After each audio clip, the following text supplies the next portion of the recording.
a la conferencia de prensa mañanera, una conferencia muy interesante en la que Sheila Rosagel le cuestiona a López Obrador, pues a qué se refiere con que hay presidente ahora que regresa de esta intervención a la que fue sometido, una intervención de rutina, yo se lo digo, es un cateterismo, es de rutina, el nuevo presidente, ahorita, más bien en su mensaje, da a conocer que algo que ya estaba programado, pero pues ahí tiene usted a Sheila Rosagel cuestionándole que qué se refiere con que hay presidente, cuál es su estado de salud, y le exige que explique eso del testamento político. El mandatario primero le agradece a mucha gente que se preocupó por su estado de salud, por su apoyo, por su solidaridad, por sus expresiones de ánimo, que ya lo explicó en un video, dice, que fue suficientemente claro que los médicos le dieron licencia para consumar la cuarta transformación del país y que va a concluir, que va a cerrar un ciclo de lucha y está seguro de que va a entregar buenas cuentas.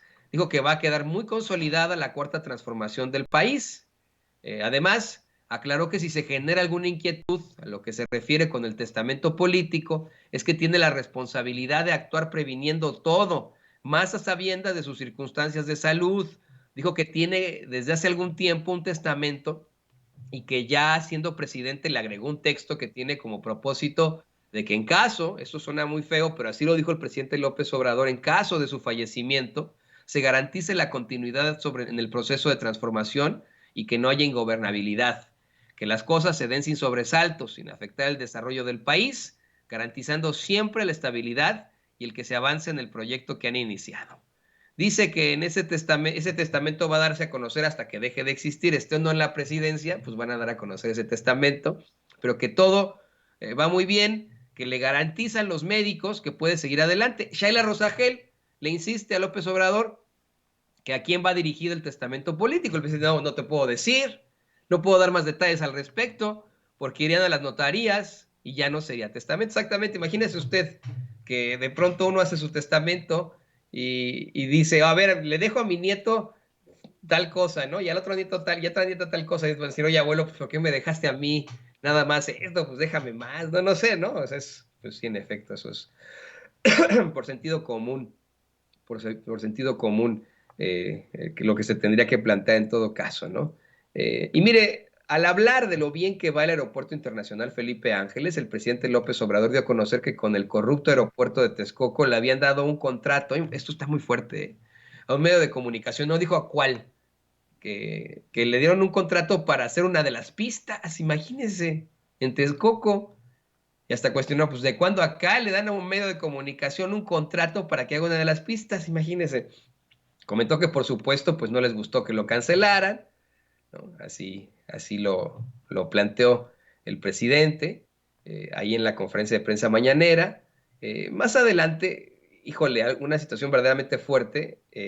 Al hablar de un editorial de Joaquín López Dóriga, el presidente López Obrador aseguró que no podemos quejarnos, o no pueden quejarse en su gobierno de que se aburren, que eso no se había visto nunca.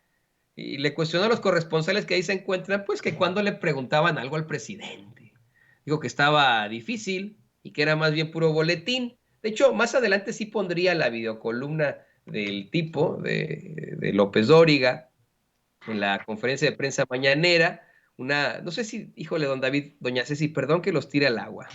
No sé si me puedan echar la mano con ese clip del presidente, porque estuvo muy bueno, creo que vale la pena retomarlo. El momento en el que el presidente López Obrador pone esta videocolumna en la que López Dóriga le cuestiona muy enojado, es de la semana pasada, ¿no? Pero le cuestiona muy enojado a los adversarios de López Obrador, ¿dónde está la oposición?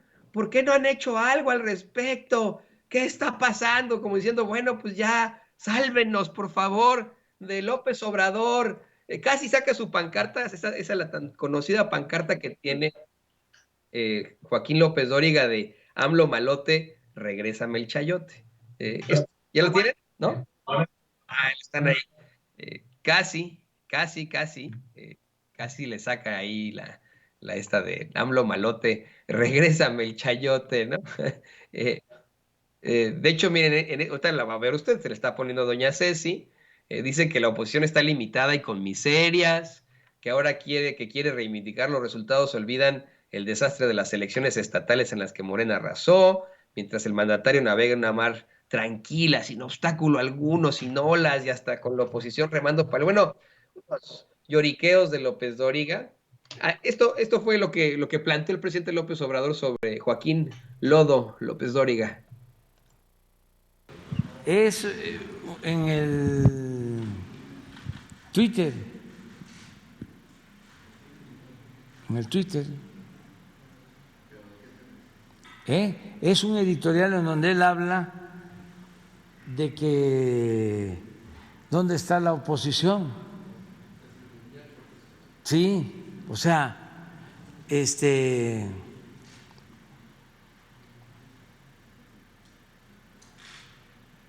como llamándoles la atención,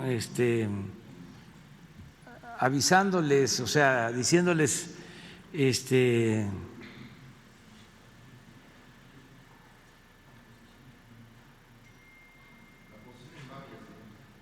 sí, pero no está la imagen.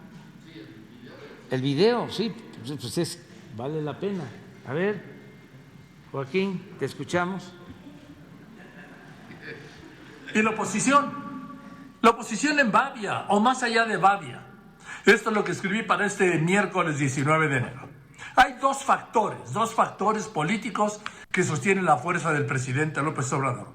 Uno propio, su arrastre con la fidelidad de sus seguidores, respaldada por sus programas sociales. Y otro externo, que es la ausencia de una oposición real. De lo primero, pues no hay mucho que agregar, ¿sí? El arrastre. López Obrador ganó las elecciones de 2018 con el 53% de los votos, más de 30 millones de mexicanos, ya en la presidencia. Y como electo, pues no hizo nada que no hubiera anunciado. El que diga que se engañó es que se está engañando. Repito, no hizo nada que no hubiera anunciado: la cancelación del aeropuerto de Texcoco, sus obras emblemáticas, el Tren Maya, la refinería de Dos Bocas, el aeropuerto Felipe Ángeles, y su proyecto político: revocación de mandato, ofensiva contra el INE, incremento y extensión de sus programas sociales, entre otras acciones hoy de gobierno. Y pregunto, ¿y dónde está la oposición? Pues lo que queda de ella debe andar en algún lugar, le decía, cercano a Babia, o más allá, con sus mismas limitaciones y miserias, más ocupada en atender sus proyectos personales y de grupo que los de su militancia y su rol opositor.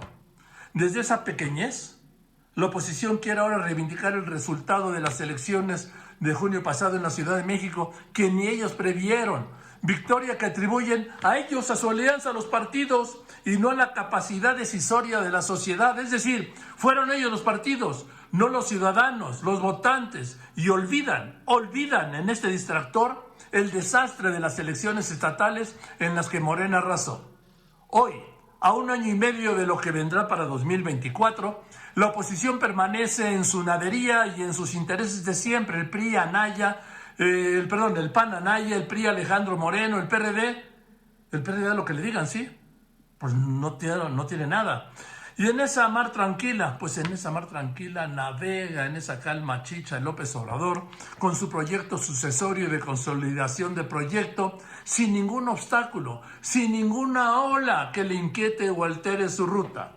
Es más, no solo eso, con la oposición remando para él, para el presidente. Tómala. Así es. Bueno. Tómala, como dice el presidente López Obrador, tómala.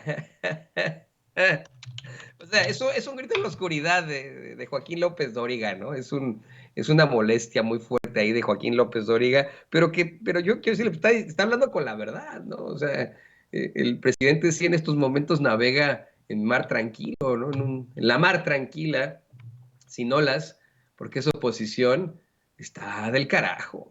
Nada más da.